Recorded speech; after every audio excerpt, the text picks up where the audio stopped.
मथुरा में एक असी कुंड तीर्थ है तथा विश्रांति का महात्म्य। असी कुंड का तीर्थ का महात्म्य और विश्रांति का महात्म्य। इसका प्रभाव मैं सुना देती हूँ। ये तीर्थ करने से मथुरा में ही है कितना फल प्राप्त होता है। धरणी ने कहा, प्रभो महादेव, आपके श्री मुख से मैं अनेक प्रकार के तीर्थों का वर्णन सुन चुकी हूँ। अब आप मुझे असी कुंड के तीर्थ का प्रसंग सुनाने की कृपा करें। भगवान वराह कहते हैं, वसुंधरे, सुमति नाम के एक धार्मिक और विख्यात राजा थे, जिनकी किसी तीर्थ यात्रा प्रसंग में मृत्यु हो गई। अब उनके पुत्र विमति ने राज्य संभाला। इसी बीच एक दिन वहाँ नारद जी पधारे। उसने उनका पाद्य एवं अर्घ्य आदि से स्वागत किया। फिर बातों के प्रसंग में मुनि ने उससे कहा, राजन, पिता के ऋण को चुका देने पर ही पुत्र धर्म का भागी बनता है। यूँ कहकर नारद मुनि वहाँ अंतर्ध्यान हो गए। मुनि के चले जाने पर राजा ने अपने मंत्रियों से नारद जी की बात का अर्थ पूछा। मंत्रियों ने कहा, अपनी तीर्थ यात्रा का फल आप महाराज को समर्पण कर दे तो पिता का ऋण चुकता हो सकता है, क्योंकि उनकी तीर्थ यात्रा अधूरी रह गई थी।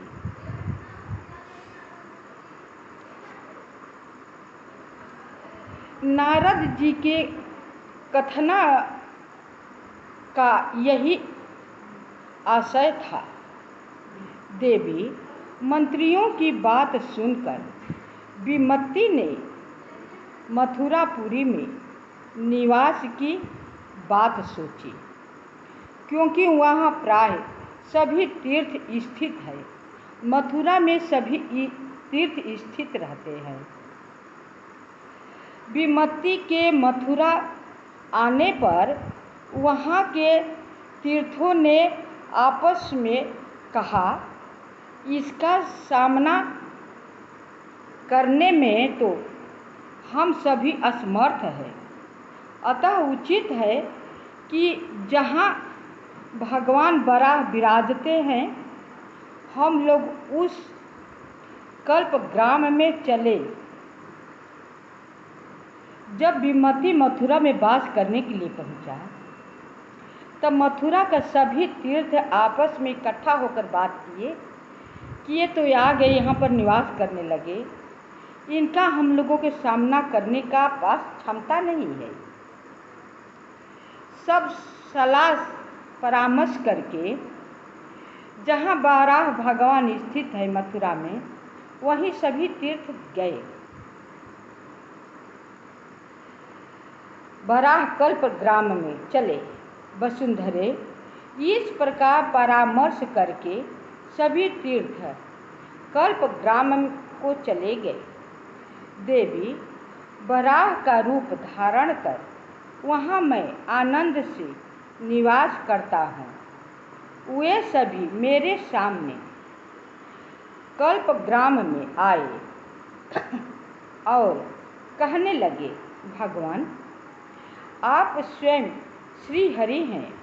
आप अचिन्त्य, अच्युत एवं जगत के शास्ता और स्रष्टा है। प्रभो, आपकी जय हो, जय हो। भगवान वराह कहते हैं, वसुधे, जब तीर्थों ने मेरी इस प्रकार स्तुति की, तब मैंने उनसे कहा, तीर्थवरों, तुम्हारा कल्याण हो। तुम मुझसे कोई वर मांग लो। तीर्थ बोले, वराह का रूप धारण करने वाले देवेश्वर, यदि आप प्रसन्न हैं तो हमें विमति से अभय प्रदान करने की कृपा कीजिए।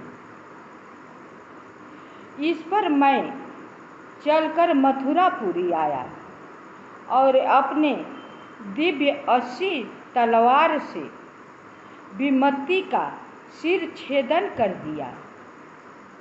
तलवार की नोक से वहाँ पृथ्वी में एक गड्ढा हो गया, जो एक दिव्य कुंड के रूप में परिवर्तित हो गया, और वही 80 कुंड नाम से प्रसिद्ध हुआ। इसके प्रभाव से सुमति और विमति भी मुक्त हो गए। देवी, दक्षिण से उत्तर तक के तीर्थों की जो संख्या मैं पहले कह चुका हूँ, उनकी गणना इस 80 कुंड से ही आरंभ करनी उत्तम है।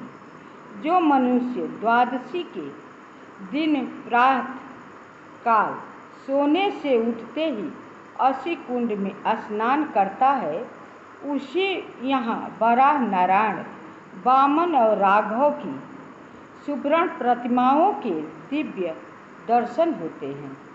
इनका दर्शन करने वाला फिर संसार में नहीं आता है।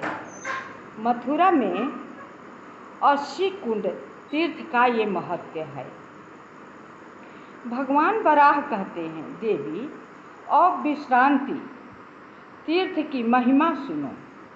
पहले उज्जैनी में एक दुराचारी ब्राह्मण रहता था। वह न देवताओं की पूजा करता, न साधु संतों को प्रणाम करता, और न तीर्थों में जाकर कभी स्नान ही करता था।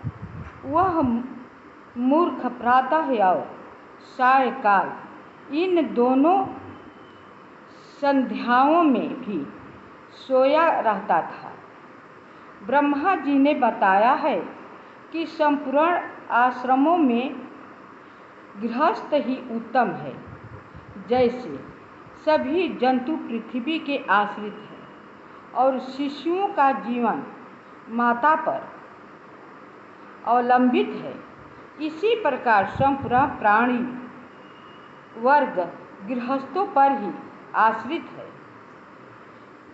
पर इस अधम ब्राह्मण इस आश्रम में भी रहकर सदा चोरी आदि में ही लगा रहा।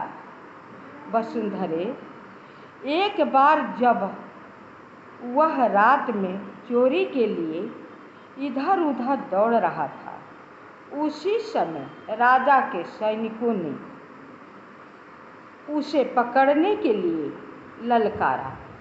इस पर वह तेजी से भागता हुआ एक कुएं में जा गिरा, जहां उसकी जीवन लीला ही समाप्त हो गई, और इस प्रकार वह अगले जन्मों के वन में ब्रह्म राक्षस हुआ। उसका रूप बड़ा भयंकर था।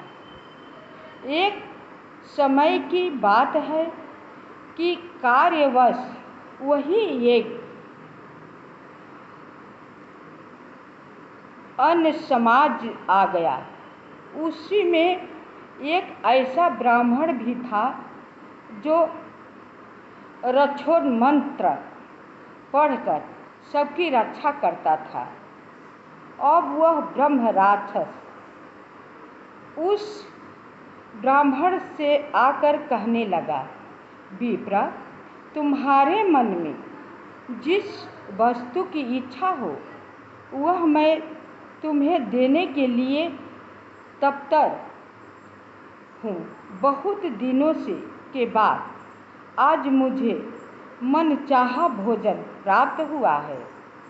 विप्र, तुम उठो और यहाँ से अन्यत्र जाकर वहीं सो जाओ, जिससे मैं इन सब को खाकर तृप्त हो जाऊं। इस पर ब्राह्मण ने कहा, राक्षस, मैं इन्हीं के साथ यहाँ आया हूँ, वे सभी मेरे परिवार ही है, अतः मैं इन्हें छोड़ नहीं सकता। तुम यहाँ से चले जाओ। मेरे मंत्र से ऐसी शक्ति है कि उसके प्रभाव से तुम इन पर आँख तक नहीं उठा सकते। वस्तु अब तुम यह बतलाओ कि तुम्हें यह योनि कैसे मिली। इस पर वह राक्षस कहने लगा, विप्र, केवल अनाचार के कारण मेरी यह दुर्गति हुई है। इस प्रकार उस राक्षस ने अपनी सारी बातें यथावत ब्राह्मण के सामने स्पष्ट कहा। इस पर उस ब्राह्मण ने कहा, राक्षस, तुम अब मित्र की श्रेणी में आ गए हो, बोलो मैं तुम्हें क्या दूं। राक्षस बोला, विप्र, मेरे मन में जो बात बस वही है, यदि वह तुम देना चाहते हो तो दे दो। तुमने मथुरा पुरी में विश्रांति तीर्थ में जो स्नान किया है उसका फल मुझे देने की कृपा करो, जिससे मैं मुक्त हो जाऊं। अब राक्षस के दुखों से दुखी होकर वह कृपालु ब्राह्मण बोला, राक्षस, विश्रांति नामक तीर्थ के विषय में तुम्हें जानकारी कैसे प्राप्त हुई और उसका ऐसा नाम क्यों हुआ, इसे बताने की कृपा करें। राक्षस बोला, ब्राह्मण, मैं पहले उज्जैनी में निवास करता था। एक समय की बात है, मैं संयोगवश श्री विष्णु के मंदिर में चला गया। उस मंदिर के फाटक पर कथा कहने वाले वेद के विद्वान से ब्राह्मण बैठते थे। कथा को यहीं मैं विराम करती हूँ। शेष भाग अगली कथा में कहूँगी। ये समय आप सब पूरा वीडियो देखते रहिए। मैं मथुरापुरी को सब कथा कहूँगी, प्रसंग सुनाया करूँगी। आप सब ध्यानपूर्वक सुनिएगा, क्योंकि कार्तिक माह चल रहा है। आपको सुनने से बहुत फल मिलेगा।